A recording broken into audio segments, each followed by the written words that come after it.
Hamzah bin Abdul Muthalib merupakan sahabat, paman, sekaligus saudara sepersusuan Nabi yang memeluk agama Islam pada periode pertama, atau dikenal sebagai As-Sabiqunal Awwalun. Hamzah dan Muhammad memiliki kedekatan hubungan yang erat karena keduanya banyak melakukan hal bersama sedari kecil, sehingga Hamzah pun sangat mengenal baik serta menyayangi Muhammad. Ketika Muhammad sedang berupaya untuk menyebarluaskan dakwah mengenai ajaran agama Islam, Hamzah masih belum menjadi seorang Muslim. Akan tetapi, rasa hormat untuk melindungi Nabi Muhammad selalu ada pada dirinya. Bahkan, ia tidak pernah rela jika ada salah seorang yang menjelekan atau menyakiti keponakannya itu. Suatu waktu seseorang dari kaum Quraisy menjelek-jelekan Nabi Muhammad, dan kabar tersebut didengar oleh Hamzah hingga sampai membuatnya murka. Meskipun status agama Hamzah belum Islam, dirinya sangat marah jika ada yang mencela Nabi Muhammad dalam hal apapun. Dengan suara lantang, Hamzah membela keponakannya sambil menyatakan kepada kaum Quraisy perihal dirinya yang sudah mengikuti ajaran Muhammad. Para kaum Quraisy yang mendengar pernyataan Hamzah itu dibuat gelisah karena ada kemungkinan pengikut Nabi Muhammad bisa jauh lebih banyak.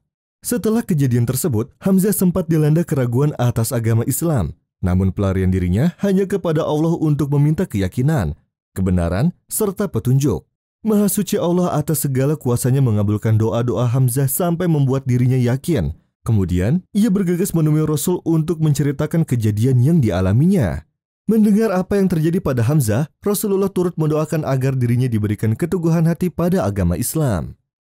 Hamzah menjadi pengikut ajaran Rasul dan sosoknya paling terdepan dalam membela Islam, terutama ketika kaum Quraisy gencar menghasut dan memicu peperangan. Pada suatu hari Hamzah bin Abdul Muthalib keluar dari rumahnya sambil membawa busur dan anak panah untuk berburu. Sejak muda, paman Rasulullah ini memang hobi dan gemar berburu binatang. Setelah hampir seharian menghabiskan waktunya di tempat perburuan tanpa mendapatkan hasil, ia pun beranjak pulang.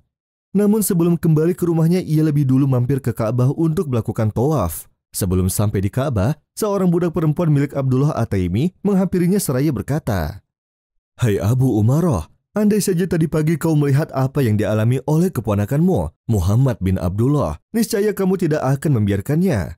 Ketahuilah bahwa Abu Jahal bin Hisham telah memaki dan menyakiti keponakanmu itu, hingga akhirnya ia mengalami luka-luka di sekujur tubuhnya." Usai mendengarkan penjelasan yang panjang lebar dari peristiwa yang dialami oleh keponakannya, Hamzah terdiam sambil menundukkan kepalanya sejenak. Ia kemudian membawa busur dan anak panahnya, kemudian bergegas menuju Ka'bah dan berharap dapat bertemu Abu Jahal di sana. Sesampainya di Ka'bah, ia melihat Abu Jahal dan beberapa pembesar Quraisy sedang berbincang-bincang. Dengan tenang, Hamzah mendekati Abu Jahal. Lalu dengan gerakan yang cepat, ia lepaskan busur panahnya dan dihantamkan ke kepala Abu Jahal berkali-kali hingga ia jatuh tersungkur. Darah segar mengucur deras dari dahinya. "Mengapa kamu memaki dan mencederai Muhammad? Padahal aku telah menganut agama dan meyakini apa yang dikatakannya. Sekarang, coba ulangi kembali makian dan cercaanmu itu kepadaku, jika kamu berani," bentak Hamzah kepada Abu Jahal.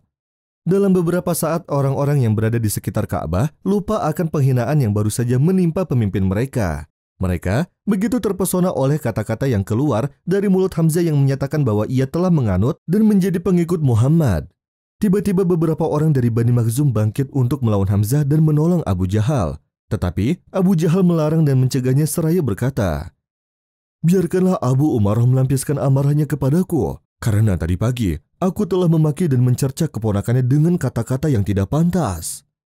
Hamzah bin Abdul Muthalib adalah seorang yang mempunyai otak yang cerdas dan pendirian yang kuat. Dia memeluk Islam pada tahun kedua kenabian. Ia juga hijrah bersama Rasulullah SAW dan ikut dalam perang Badar. Ketika sampai di rumah, ia duduk terbaring sambil menghilangkan rasa lelahnya dan membawanya berpikir serta merenungkan peristiwa yang baru saja dialaminya. Sementara itu, Abu Jahal yang telah mengetahui bahwa Hamzah telah berdiri dalam barisan kaum muslimin berpendapat perang antara kaum kafir Quraisy dengan kaum muslimin sudah tidak dapat dielakkan lagi. Oleh sebab itu, ia mulai menghasut dan memprovokasi orang-orang Quraisy untuk melakukan tindak kekerasan terhadap Rasulullah dan pengikutnya. Bagaimanapun juga, Hamzah tidak dapat membendung kekerasan yang dilakukan kaum Quraisy terhadap para sahabat yang lemah. Akan tetapi harus diakui bahwa keislamannya telah menjadi perisai dan benteng pelindung bagi kaum muslimin lainnya.